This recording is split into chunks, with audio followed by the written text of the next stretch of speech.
nosotros seguimos a través de Congreso Televisión. Estamos transmitiendo el Parlaméricas 2018.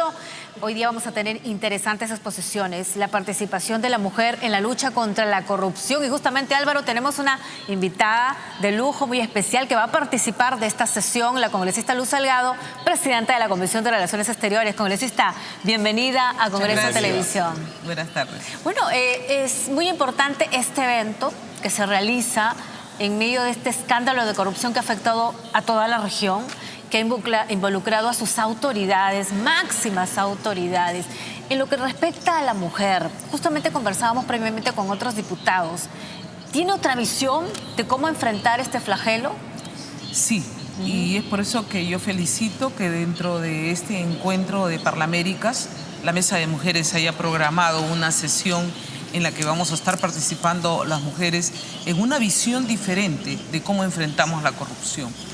Y es que la corrupción afecta a hombres y a mujeres, definitivamente, no es que nos excluyamos, pero creo que con mayor participación política de las mujeres le hemos podido dar otro enfoque. Un enfoque en el sentido de ser más fiscalizadoras en los aspectos sociales, verificar en qué áreas que nos afectan principalmente, más del 50% de la población, no solamente nacional, sino mundial, afecta el no entregar recursos que se van casualmente a favor de la corrupción. Dejamos de entregar servicios de salud, de educación, aumentan las tasas de mortalidad materna, mortalidad infantil. Las mujeres tienen que dar a luz en los pasillos de los hospitales, por ejemplo. Eso es lo que está sucediendo no solamente aquí, que se dan en casos, digamos, esporádicos, pero se da ahora normalmente, por ejemplo, en Venezuela, ¿no?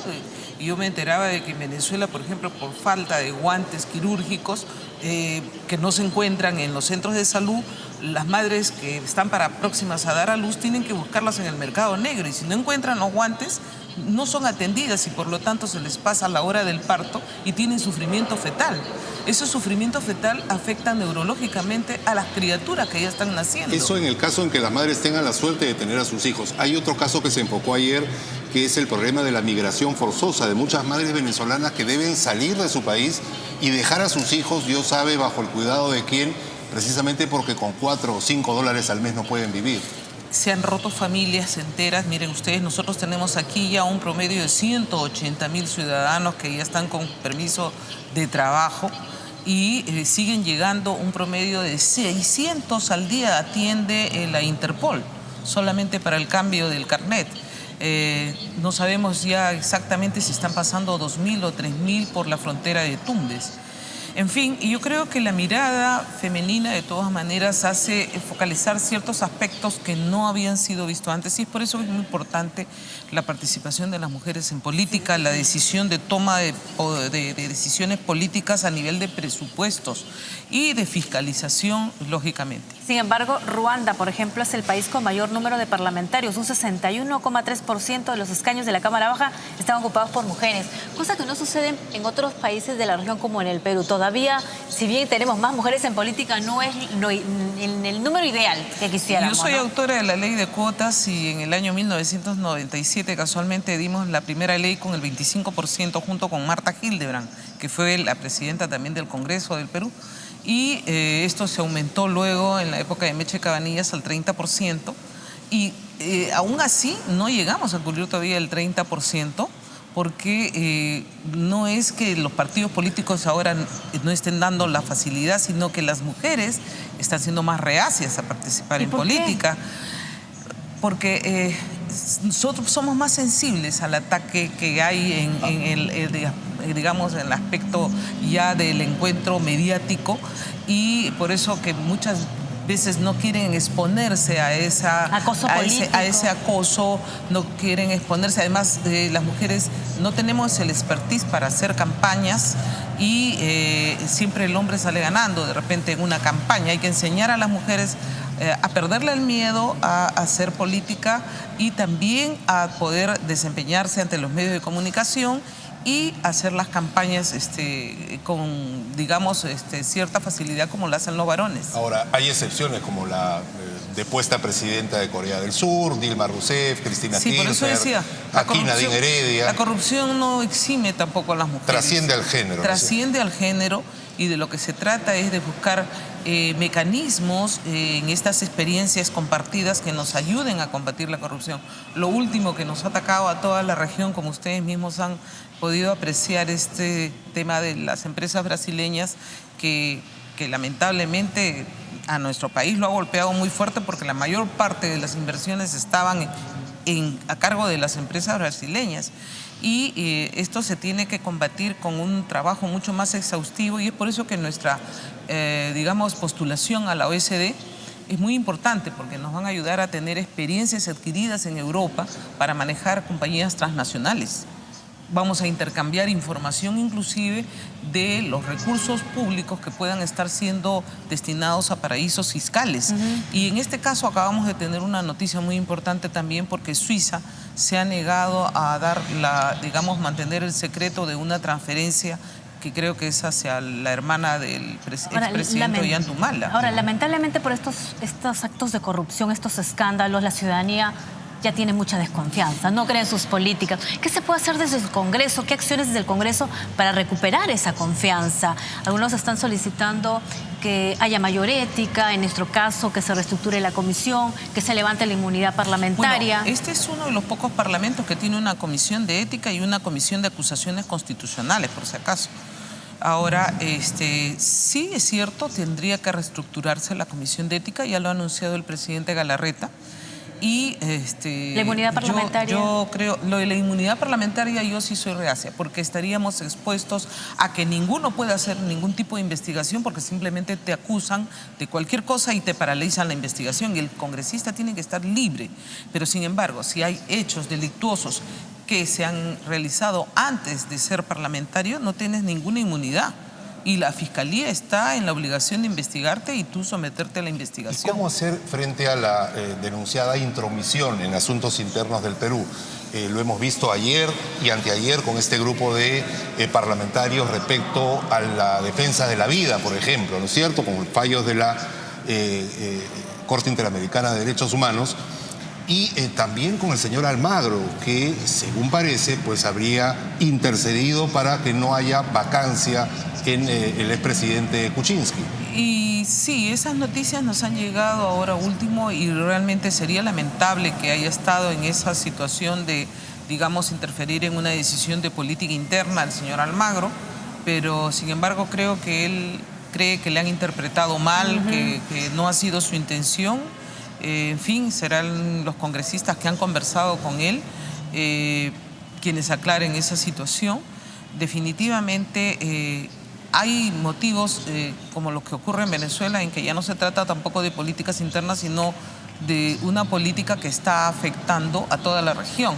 Y ahí sí, por ejemplo, el Grupo de Lima ha tenido que intervenir porque hay un acuerdo ya de los mandatarios para que en caso no se defienda la democracia, la de gobernabilidad, sí los países pongan su voz de alerta porque luego afecta a toda la región. Pero ¿qué le compete y qué no le compete? ¿Cuál es la injerencia? ¿Hasta dónde debe llegar, por ejemplo, una institución supranacional como la Corte? En un caso de crisis humanitaria, por ejemplo, sí le compete a toda la región. ¿En el caso de un indulto, por ejemplo? En el caso del indulto es una decisión netamente constitucional del mandatario, en este caso del presidente de la República, que está establecida en nuestra Carta Magna, y yo creo que ahí no tiene que ser en absoluto la Corte. ¿Se habría adelantado el ministro Heresia al momento de decir que van a acatar a rajatabla lo que diga? Yo creo que lo que manda la Corte en este caso es una simple sugerencia. Y la sugerencia no nos obliga a nosotros cuando el mandato constitucional es muy claro que es una potestad del presidente de la República. Ahora ya hablando de esta de recuperación de la confianza de la ciudadanía, la transparencia, también no debería haber un mea culpa porque hemos visto el Congreso de la República se está esforzando por sancionar la corrupción, investigar. Pero vemos malos elementos y por esos malos elementos se generaliza y dice todos son corruptos. Hay tareas pendientes. El mejorar los filtros, ¿no? Se generaliza y eso no debe ser. Los partidos políticos tenemos una gran obligación y sí hemos hecho mea culpa en Fuerza Popular porque no se ha llegado a hacer una estricta evaluación de los candidatos que nos eran presentados, muchas veces por las bases, por las regiones, por los municipios, es bien complicado, no es tan fácil. Y eso que nosotros hemos dado la ley de la ventanilla única, por la cual la OMPE tiene todas las facultades de cruzar información, por ejemplo, sobre antecedentes penales, judiciales, el hecho de no pagar alimentos, en fin, alguna de las, digamos, delitos o falsedades que puedan tener alguno de los candidatos. Sin embargo, no es suficiente y creo que los partidos políticos sí están en la obligación y es por eso que hay que hacer vida política en cada una de las regiones para poder conocer a los militantes, para poder conocer a quienes postulan y decir, no, mira, aquí hay algo que no está funcionando bien y o sea, ser mucho más rigurosos. Y creo que en esa tarea vamos a estar empeñados todos los partidos políticos. Cuando usted habla de que se generaliza, no se generaliza únicamente desde afuera hacia el interior del Congreso, sino que las voces salen de aquí del mismo Congreso. El congresista Lescano ha dicho que se cierra el Congreso. Está mal el congresista Lescano. Yo creo que han tenido ustedes una entrevista, ha habido antes, en la cual hemos escuchado a un parlamentario de otro país vecino decir que quienes reclaman eso no están respetando verdaderamente la democracia, ¿no? O sea, son personas que están buscando el autoritarismo, tanto que han criticado el autoritarismo y ahora sí quieren una dictadura, quieren cierre de Congreso, quieren dictadura, no respetan la propia Constitución.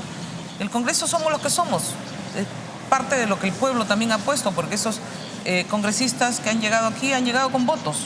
No han llegado solamente porque se les ha escogido como candidatos, han tenido una elección y son responsables quienes han votado por ellos. Por eso es que el ciudadano también tiene que educarse y no marcar por marcar o no marcar porque le regalaron una cocina, o aunque eso ya está prohibido ahora, ya no se puede regalar cocinas, no se puede regalar ollas, no se puede regalar nada más que digamos, la parafernalia para que te recuerden cuál es tu número o tu nombre. Y tienen que buscar, el ciudadano tiene que saber qué propuestas le dan, informarse, qué ha hecho en su vida, por ejemplo, si son congresistas, qué leyes ha dado, planes en qué de tareas, gobierno antes planes que rostro, de gobierno, ¿no? Lógicamente. Entonces, es un trabajo también de la ciudadanía, es un trabajo en las escuelas, es un trabajo en las universidades, es un trabajo a todo nivel, nos corresponde una responsabilidad compartida también. El presidente del Congreso ha informado hace unos momentos que el gabinete se estaría presentando el 2 de mayo. Es más, el Ejecutivo estaría pidiendo facultades para cosas puntuales muy, muy cortas. ¿Cuál es la disposición? Por la ya hemos escuchado a algunos colegas suyos decir, bueno, que no habría problema en darle el voto de confianza. Hay que escuchar cuáles son las propuestas. Yo no quisiera adelantar, pero hay la mejor disposición.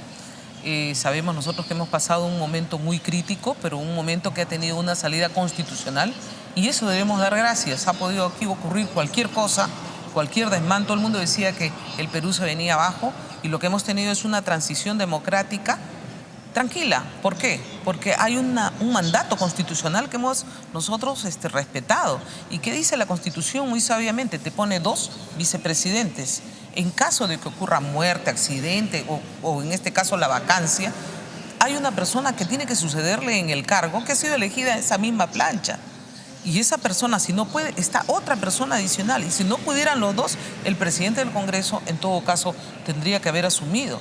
En este caso, el vicepresidente Vizcarra aceptó con gran responsabilidad y como debía ser, y no como anunciaba lamentablemente el señor Pedro Pablo Kuczynski, que él se iba con todos sus vicepresidentes. Eso era prácticamente un autogolpe, ¿no? Aquí los mecanismos constitucionales se han respetado y la Constitución de 1993 ha sido muy precavida casualmente para este tipo de casos. Escucharán finalmente, antes que nos siga ya ganando el tiempo, no solamente el plan de política de gobierno que exponga el gabinete de Villanueva, sino también las materias en las cuales probablemente pidan facultades legislativas para que no ocurra la pérdida de tiempo que significó en la anterior vez estar chequeando proyecto por proyecto a ver si realmente calificaba como constitucional o no. Yo espero de que traigan ya propuestas en las cuales nosotros les demos la prioridad, porque lo que tenemos que hacer es agilizar la reconstrucción del país, agilizar la recuperación económica y generar empleo y levantar, porque estamos prácticamente inmovilizados en estos 2 últimos años. Muy bien. Bien, bueno, ya para finalizar, no Sí, viene porque Donald Trump, no viene... Nicolás Maduro ha dicho, bueno, que tampoco viene a la Cumbre de las Américas. Pero tenemos una buena representación venezolana, más de 180.000 venezolanos que están representando, en este caso, no solamente a la cumbre, sino a todo el pueblo venezolano y el Perú, así como Colombia, Chile, Argentina. Estamos siendo solidarios con una crisis humanitaria muy grave que ocurre en ese país que nos supo dar la mano en momentos muy difíciles. Y que lo estaban esperando y se han quedado con las ganas, aunque no precisamente de felicitarlo, ¿no? Él sabe por qué no ha venido. Muchas Muy bien. gracias. Muchas gracias también. La Muchísimas congresista Luz gracias, Salgado, congresista. presidenta de la Comisión de Relaciones Exteriores. Pausa, ya regresamos.